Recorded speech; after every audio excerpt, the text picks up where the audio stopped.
I bid you welcome. I welcome you to my house. Welcome to my house. Welcome to my home. Hello horror hounds, welcome to my horror house. So last week we talked about the Abominable Dr Phibes, so naturally we're due Dr Phibes Rises Again, the inevitable sequel.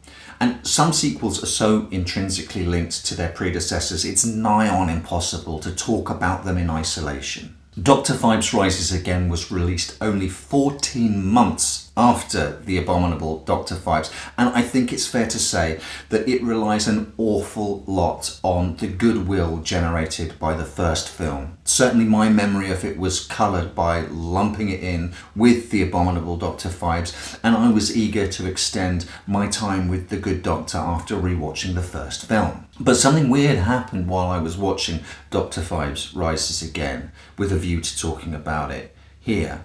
I realised that it's not very good.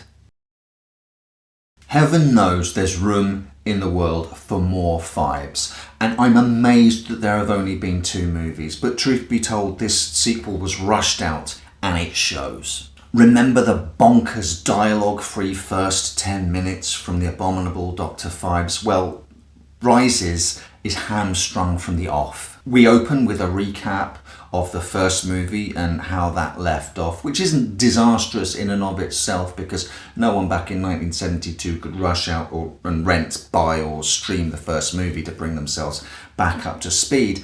But after the recap and Phibes' titularly promised resurrection, we waltz straight into an absolute garble of exposition to try and explain why the good doctor is up and about again and how the events of the sequel were all part of a grander master plan that our anti-hero is now going to explain to us in great detail. It's as if the filmmakers this time out lost all confidence that the audience would follow them, which is remarkable given that the previous film was 1/3 done before Dr Phibes even spoke, and the script delighted in not letting us know what the hell was going on. It's a shame because I feel that they did still have our trust and we would have followed them where they wanted to lead us without a massive info dump. Phibes hardly had any dialogue in the first film, so when he plugged his larynx into the gramophone machine, it was something special. In this movie, he's a veritable chatty Cathy. Now, I've read that there was a case of battling scripts, arguments between producers, and some key scenes with ancillary characters were cut, meaning that Vincent Price had to be recalled to record additional dialogue to cover over the gaps in the story.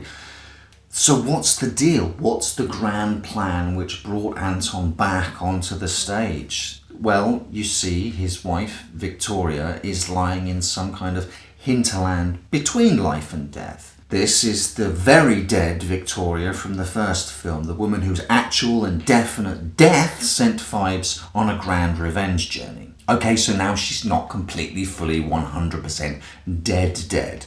And in between her dying on the operating table before the first movie and Phibes wreaking his revenge 4 years later during the events of the Abominable Dr Phibes, we are to understand that he travelled to Egypt, found the source of a mystical river which carried the pharaohs to the afterlife and which can bring Victoria back to life and bestow husband and wife with immortality. But only 2,000 years after the last time there was some sort of moon conjunction, which happens to be around now. I'm worn out and I need to lie down. I mean, Phibes has got everything nicely planned out. The only stumbling block is that he's not the only madman who has designs on this river of life to become immortal. Enter archaeologist Darius Beiderbecke. He's brought in to foil Phibes, and it's a very smart approach. Send Moriarty to capture Hannibal Lecter, but what we get is not quite the battle of occult minds that we could have expected. And it's weird that this film doesn't quite work because everything that's in the first film is in Dr Phibes Rises Again. Phibes has a grand and contrived scheme. He must wreak his revenge on those who would stand in his way. He employs a variety of overly elaborate methods to dispatch his victims. Price remains perfect. I really like the idea of the Egyptian setting. I mean, I'm a sucker for mummy movies anyway.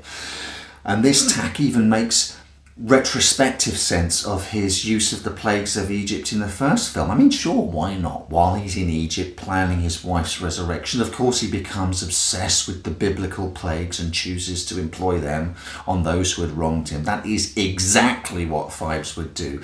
But like the character of Beiderbecke, everything is undercooked. This is Phibes, to be sure, but it's unfocused Phibes. The wild MO of the first film, the framework of the 10 plagues of Egypt, is missing here, and there's a certain loss of cohesion that comes with that. In the first film, I found that I was willing to wave away an awful lot of the more outre and bizarre elements of the story because the engine driving it worked so well. Without that focus, it's too easy to have the mind wander, and soon you start asking yourself little questions like, where on earth did he get that enormous industrial fan in the desert? And as soon as you start to ask questions like that, the cracks begin to appear. What were once gloriously theatrical sets now look cheap and fake. You can't recreate the Egyptian desert on a soundstage or an ocean cruise with stock footage. It's all very frustrating because the beginnings of a worthy sequel are all there. 6 more months of development, and producers who got on board with the singular vision would have done the world of good for this project. There are still things to like. I know many aren't enamoured of them, but I like the fact that the bumbling, useless British police force is still hopelessly on Phibes' trail. Some of the deaths are great. I especially like the death by scorpions with its sly recreation of the HMV RCA, his master's voice logo. And the final scene with Beiderbecke, brought to heel, and Phibes punting down the river of life with his wife's corpse singing Somewhere Over the Rainbow, is bloody marvellous. I mean, it's a final shot good enough that I watch it and still wish that Phibes had returned for more sequels. AIP solicited scripts for a 3rd film, and mooted titles were Phibes Resurrectus, The Brides of Dr Phibes, which I love, The 7 Fates of Dr Phibes. One story idea proposed was that Victoria would be successfully resurrected only to turn into a more deranged and homicidal maniac than her husband. And perhaps we would have learned more about Vulnavia, the Doctor's mysterious assistant. She was played magnificently by the wondrously beautiful Virginia North in the first film, and I believe we were led to suppose that she was another of Phibes' creations, his greatest and most lifelike automata. In another wrinkle that speaks of a script in flux, Vulnavia wasn't intended to return for the sequel, but AIP insisted on it. Since Virginia North was pregnant at the time, Valley Kemp was cast instead. So Vulnavia now has a different face, and her reappearance at the start of the sequel, summoned into existence by Phibes as he calls on her one more time, suggests much more of the supernatural and diabolical about the character, which was perhaps never intended.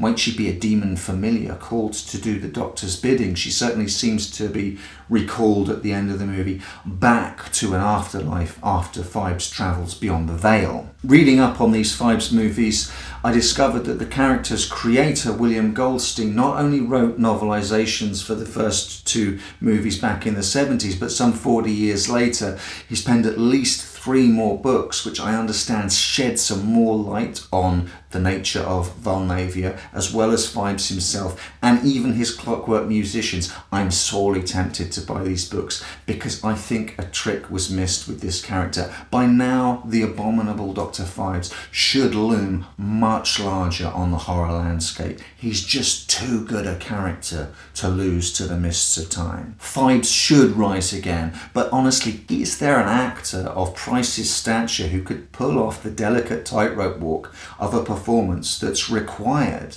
A couple of decades ago, and I would have suggested that maybe Robert Englund could have taken on the mantle. Go back a little further and someone like Ian McKellen with a theatrical background might have been able to pull it off.